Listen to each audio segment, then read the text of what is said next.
La mayoría de las personas cree que la Biblia habla de la muerte como un final porque la leen desde el mismo lugar desde el que temen morir. Y esto es importante decirlo desde el inicio. No es un problema de fe, ni de creencias, ni siquiera de religión. Es un problema de marco mental. Cuando alguien se acerca al texto con la idea previa de que la muerte es el cierre definitivo, todo se acomoda a ese supuesto.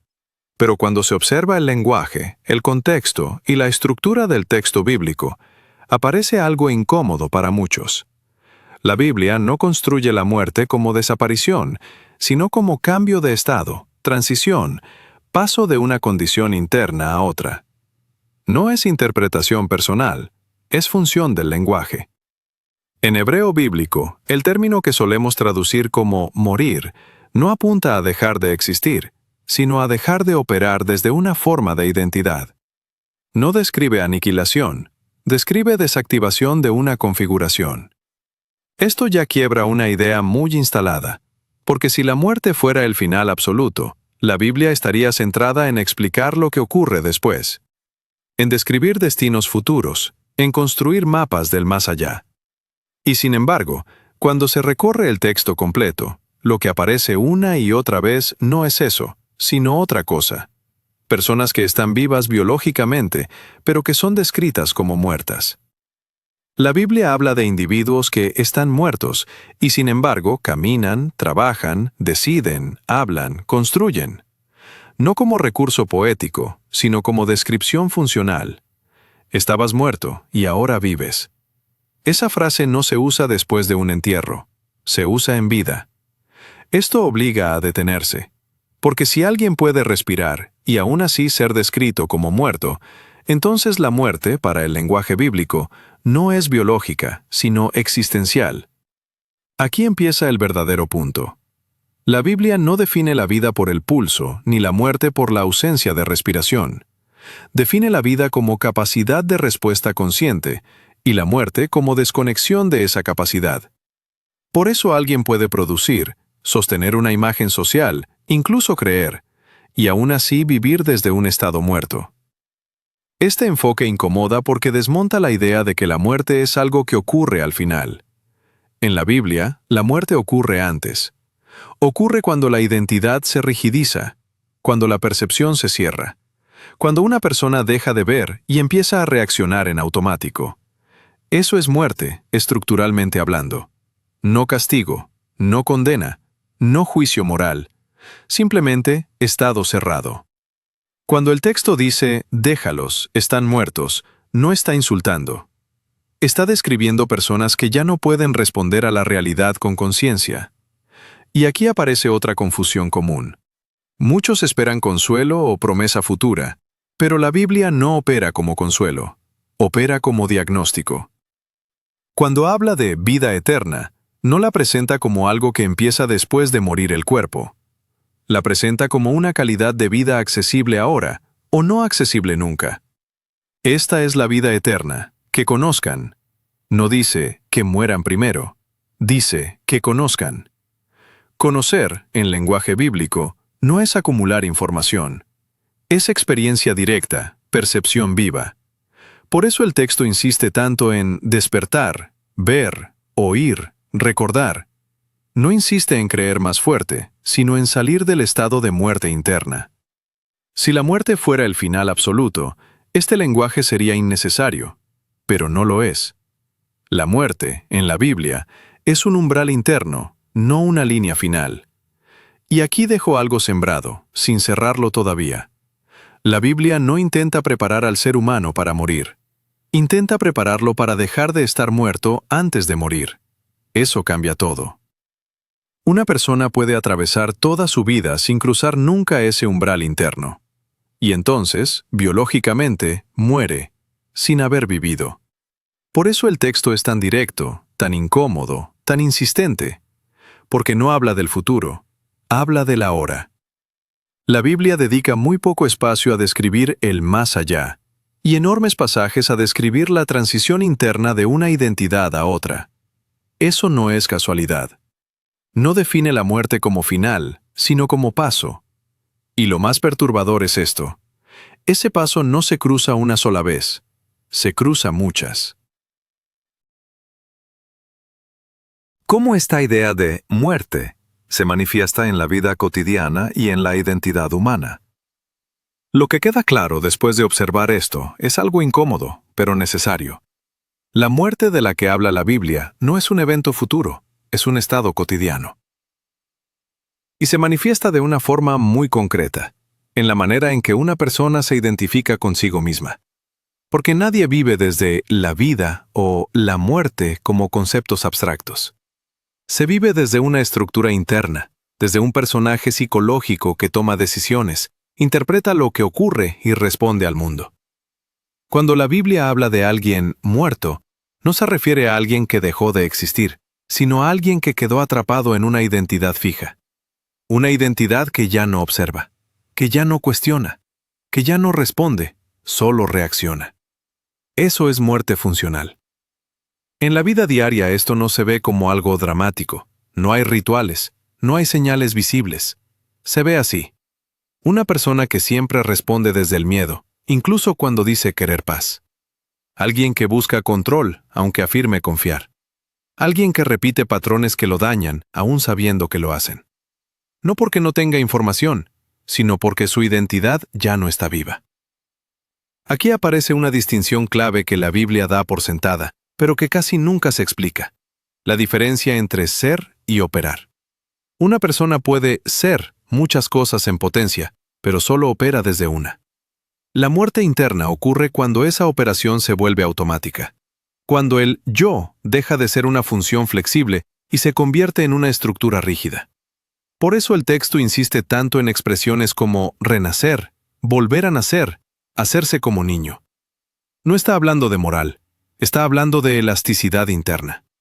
Un niño no está vivo porque sea inocente, está vivo porque no está fijado. Observa, cambia, responde. En cambio, la identidad adulta suele solidificarse. Se vuelve predecible, defensiva, repetitiva. Eso es lo que la Biblia llama muerte. No como insulto, sino como diagnóstico estructural. Cuando una persona vive desde una identidad fija, todo se vuelve reacción. Las decisiones, las emociones, incluso las creencias. Y aquí ocurre algo que explica muchos conflictos humanos. Una identidad muerta no puede generar vida, solo puede repetir lo que ya conoce. Por eso alguien puede leer textos profundos, escuchar enseñanzas, incluso hablar de conciencia, y aún así seguir operando desde los mismos miedos. La información entra, pero no hay transformación. Porque la transformación no ocurre en el nivel de ideas. Ocurre cuando la identidad deja de gobernar automáticamente. La Biblia llama a ese momento vida, no porque el cuerpo cambie, sino porque aparece un espacio interno entre lo que ocurre y la respuesta. Ese espacio es conciencia. Cuando ese espacio no existe, la persona vive en muerte funcional. Cuando aparece, la persona vive, aunque externamente todo siga igual. Por eso el texto es tan insistente en el ver. Quien tenga ojos para ver, que vea. No habla de ojos físicos, habla de presencia interna. Ver es darse cuenta de que no eres solo la identidad que reacciona, que hay algo más observando. Y ese darse cuenta no es intelectual, es experiencial. En la vida cotidiana, esta diferencia se nota de inmediato. Dos personas pueden vivir la misma situación, una pérdida, un error, un conflicto. Una reacciona desde la identidad, culpa, miedo, defensa, justificación. La otra responde desde conciencia, observa, ajusta, decide con claridad. Externamente parece lo mismo, internamente no lo es. Una está operando desde muerte, la otra desde vida. Y aquí aparece algo importante. Nadie llega a la vida para quedarse ahí. La Biblia no presenta la vida como un estado permanente alcanzado una vez. La presenta como una práctica continua. Por eso habla de velar, despertar, permanecer. La muerte no es algo que ocurre al final. Es algo a lo que se regresa cada vez que la identidad toma el control absoluto. Y la vida no es algo que se promete, es algo que se recupera una y otra vez. Esto explica por qué muchas personas sienten que no están viviendo, aun cuando todo parece estar en orden. No es falta de logros, no es falta de fe, es falta de presencia. La identidad gobierna sin supervisión. Eso es muerte cotidiana. Y la Biblia no la condena, la señala, porque solo lo que se ve puede transformarse. En el siguiente paso vamos a observar algo aún más delicado. ¿Qué ocurre cuando esta estructura interna empieza a ordenarse y cómo, sin promesas ni misticismo, los resultados externos comienzan a cambiar? No por magia, por coherencia. En este punto, cuando el orden interno deja de ser una idea y empieza a volverse operativo, ocurre algo que suele confundir a muchas personas. No aparece una vida perfecta, ni una sensación constante de control, ni una calma artificial. Lo que aparece es algo mucho más discreto, y precisamente por eso, más real. Coherencia. Y la coherencia, aunque no se note de inmediato, siempre produce efectos visibles.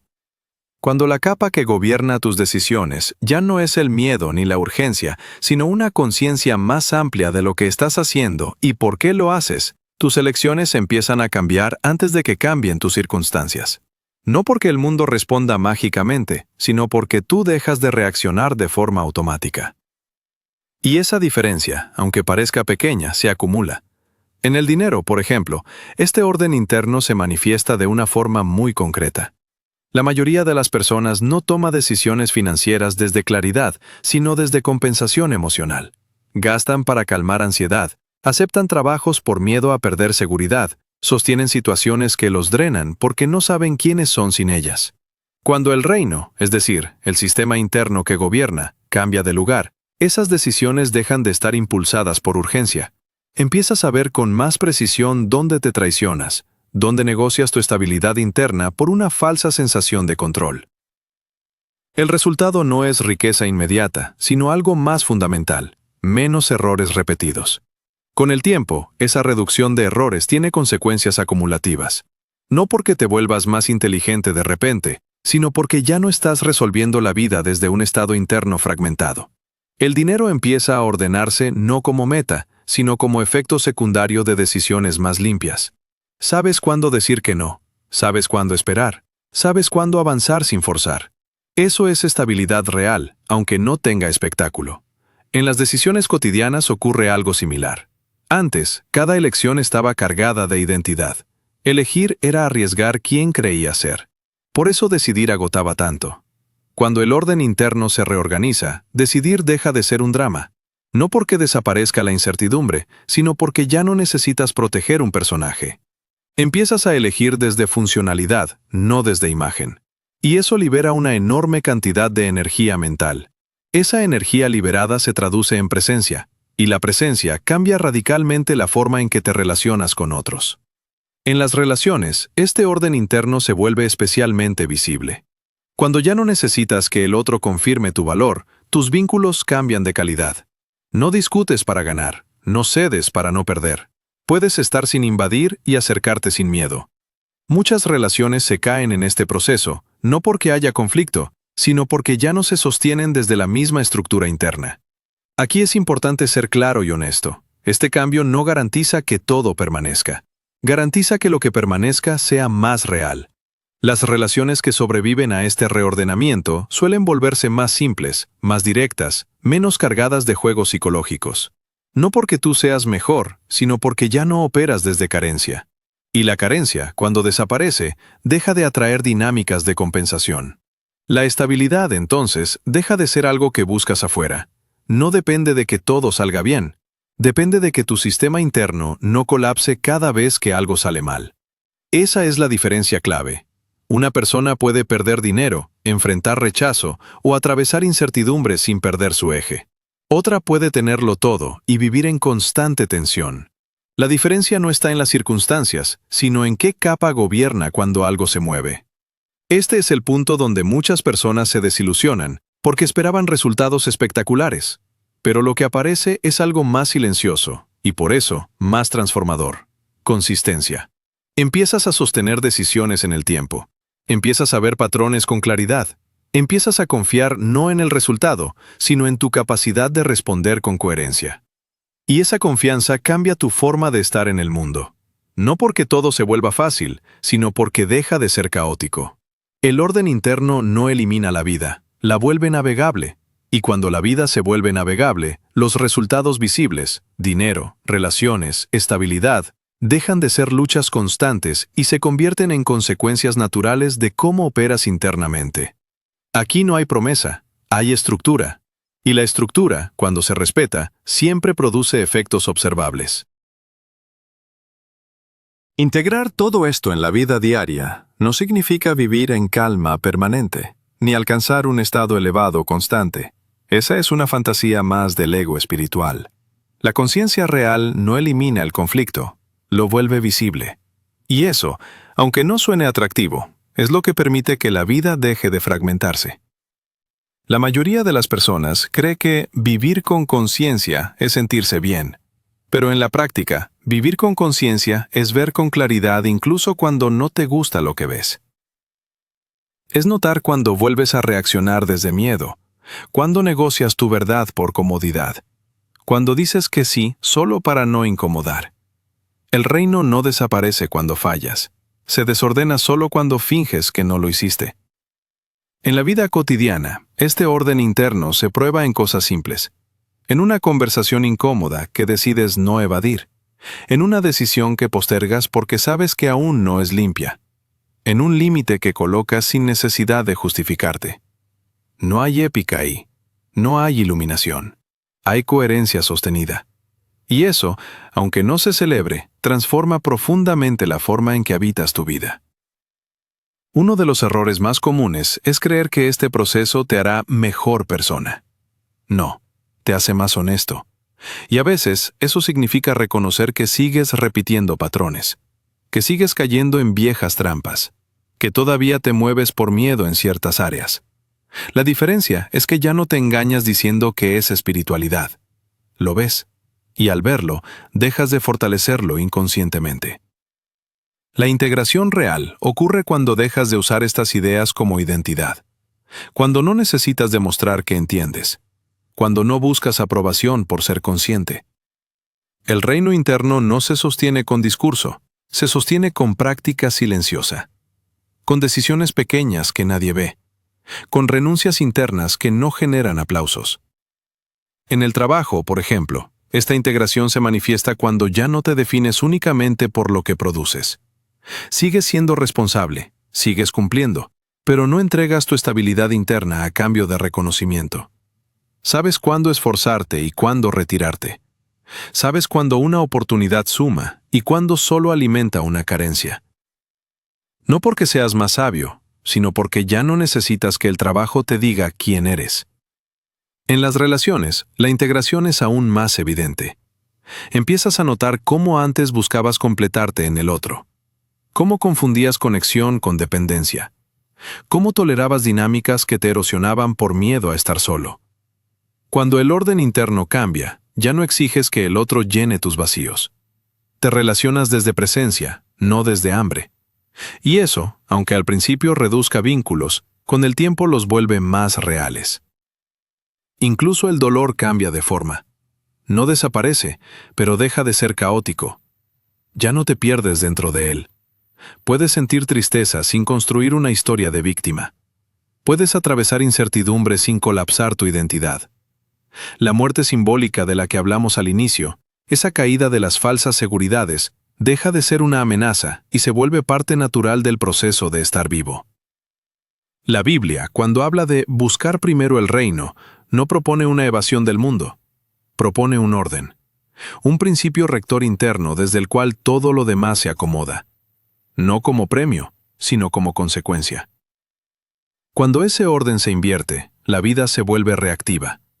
Cuando se restaura, la vida se vuelve más simple, aunque no más fácil. Y aquí está el punto final, el que suele incomodar. Este camino no te convierte en alguien especial. No te separa del resto. No te eleva por encima. Te vuelve más común, más humano, más presente, menos dramático. Y paradójicamente, eso es lo que te devuelve una sensación profunda de dignidad interna. Integrarlo en el día a día significa recordar, una y otra vez, que el verdadero desorden no está afuera. Está en el lugar desde donde eliges, en la capa interna que gobierna tus reacciones. Cada vez que eliges ver antes de reaccionar, el reino se reordena. Cada vez que eliges coherencia en lugar de impulso, algo se estabiliza. No hay final perfecto, no hay cierre definitivo. Solo hay práctica, atención, ajuste continuo. Y aunque nadie lo note, aunque no cambie todo de inmediato, ese orden interno empieza a sostenerte de una forma silenciosa pero firme. Y eso, en un mundo caótico, es una forma profunda de libertad. No porque todo esté resuelto, sino porque ya sabes desde dónde vivir.